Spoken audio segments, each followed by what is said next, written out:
Tunjukkan pada dunia generasi harapan bangsa.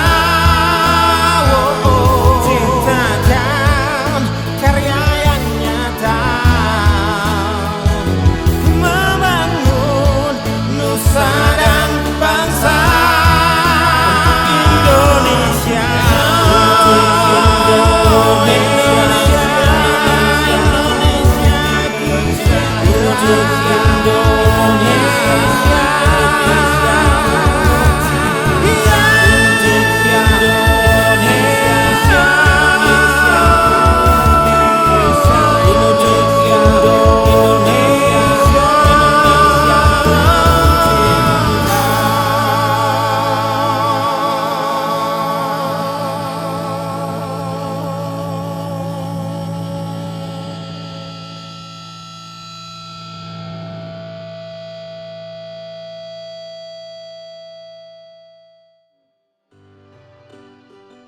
Halo, selamat pagi. Gimana kabarnya kalian? Saya yakin kalian sehat-sehat saja dan tetap jaga kesehatan ya dimanapun kalian berada, baik di rumah kalian maupun dimanapun kalian sekarang berada. Tetap semangat. Ya, kita akan lanjutkan materi kita saat ini, yaitu mengenai organisasi pergerakan nasional. Nah, sesuai dengan tema lagunya yang tadi saya nyanyikan, untuk Indonesia.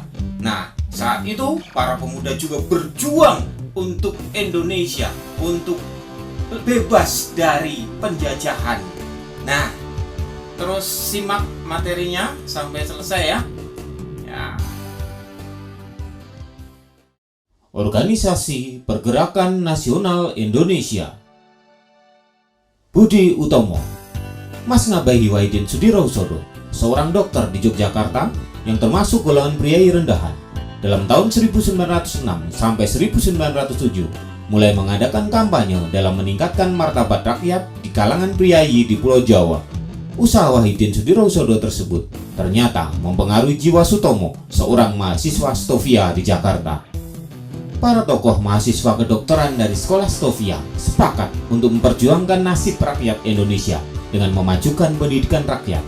Tanggal 20 Mei 1908, mereka sepakat mendirikan sebuah organisasi bernama Budi Utomo dan memilih Sutomo sebagai ketua.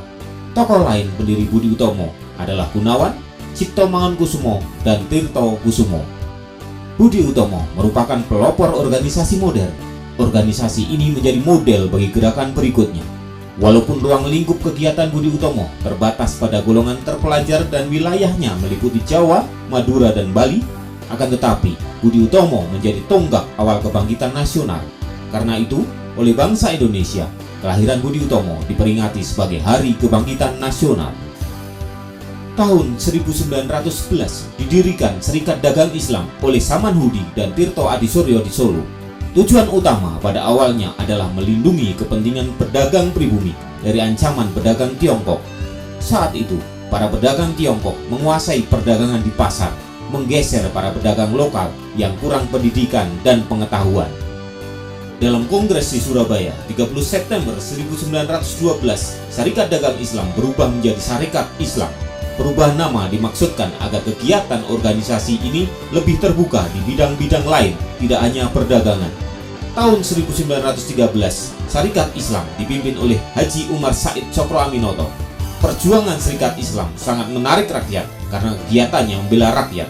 Tahun 1915, jumlah anggota Serikat Islam mencapai 800.000.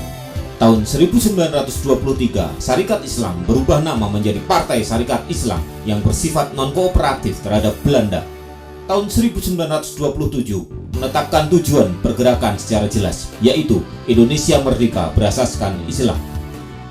Indische Partis adalah partai politik pertama di Indonesia, didirikan oleh 3 serangkai, yaitu Cipto Mangunkusumo, Dawes Dekker, dan Suwardi Suryaningrat.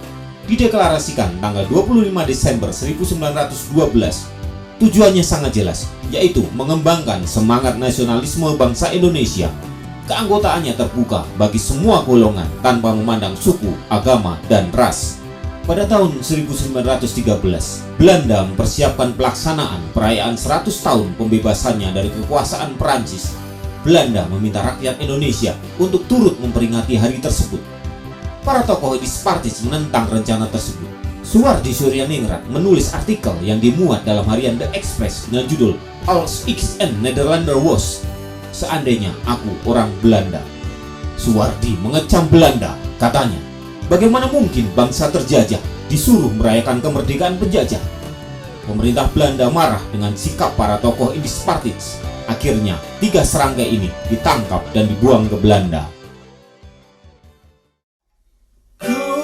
Kulihat ibu pertiwi sedang bersusah hati. Air matanya berlinang, mas intamu terkenang.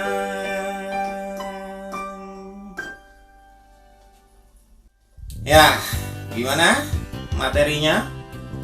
Menarik ya? Saya yakin kalian akan betul-betul memahami bagaimana perjuangan para pemuda zaman dulu untuk meraih kemerdekaan. Tidak mudah, bahkan banyak sekali pengorbanan. Kita lanjutkan materinya. Simak dengan sebaik-baiknya. Perhimpunan Indonesia, semula bernama Indische Vereniging, didirikan oleh orang-orang Indonesia di Belanda pada tahun 1908. Tahun 1922, Indische Vereniging berubah nama menjadi Indonesische Vereniging dengan kegiatan utama politik. Tahun 1925 berubah menjadi Perhimpunan Indonesia. Tujuan utama adalah mencapai Indonesia merdeka, memperoleh suatu pemerintahan Indonesia yang bertanggung jawab kepada seluruh rakyat. Tokoh-tokoh Perhimpunan Indonesia adalah Muhammad Hatta, Ali Sastro Amijoyo, Abdul Majid Joyodiningrat. Tahun 1925 secara tegas mengeluarkan manifesto arah perjuangan. Gagasan manifesto ini sangat menggugah kesadaran bangsa Indonesia dan terrealisasi saat Sumpah Pemuda diikrarkan pada tanggal 28 Oktober 1928. Kongres Pemuda kedua diselenggarakan tanggal 27 sampai dengan 28 Oktober 1928. Dihadiri oleh perwakilan organisasi-organisasi pemuda dari seluruh Indonesia. Dalam kongres ini, keinginan untuk membentuk negara sendiri semakin kuat. Suasana kebangsaan benar-benar tidak bisa dibendung lagi.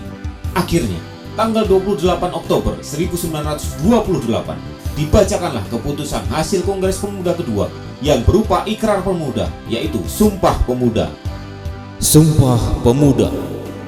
Kami, putra dan putri Indonesia, mengaku bertumpah darah yang satu, tanah Indonesia. Kami, putra dan putri Indonesia, mengaku berbangsa yang satu, bangsa Indonesia.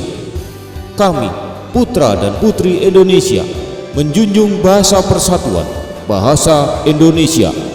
Beberapa keputusan penting Kongres Pemuda kedua, yaitu Ikrar Sumpah Pemuda, kemudian menetapkan lagu Indonesia Raya ciptaan W.R. Supratman sebagai lagu kebangsaan Indonesia, kemudian menetapkan bendera merah putih sebagai lambang negara Indonesia.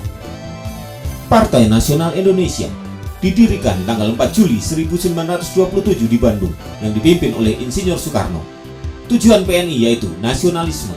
PNI mengadakan kegiatan konkret baik politik, sosial maupun ekonomi. Pengaruh Soekarno sangat meresap dalam lapisan masyarakat. Keikutsertaan Hatta dalam kegiatan politik Soekarno semakin membuat PNI sangat kuat.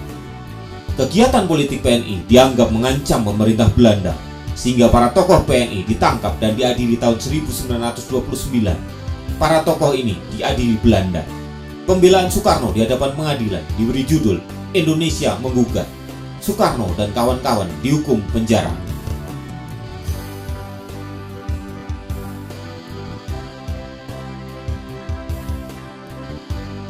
Dari sinilah Sutomo dan kawan-kawan memulai membentuk suatu organisasi modern yang sekarang kita kenal dengan nama Budi Utomo. Dari sinilah Sutomo belajar bagaimana untuk bisa membangkitkan semangat nasionalisme berjuang bersama dengan teman-teman, berjuang bersama dengan para pemuda untuk bangkit dari keterpurukan, untuk memulai kehidupan yang lebih baik. Dari gedung inilah yang dulu tuh tempat mereka kuliah yang dinamakan Stovia.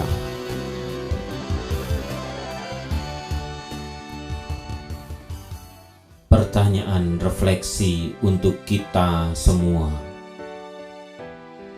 Jika tokoh-tokoh itu sudah berjuang untuk meraih kemerdekaan negara ini, lalu apa peran serta kita? Apa tindakan kita untuk kemajuan negara ini? Apakah hanya pasrah dengan keadaan, atau terus belajar, berkarya, dan bekerja mewujudkan gagasan-gagasan dan ide-ide yang baru yang akan sangat berguna untuk sesama dan bangsa ini? Oke, sampai di sini materi kita hari ini. Jangan lupa selalu tonton, like, komen, dan share. Satu lagi apa?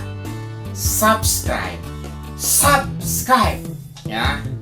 Supaya apa? Supaya channel ini bisa terus berkembang dan bisa menghasilkan karya-karya yang lebih baik lagi. Baik, terima kasih atas perhatian kalian.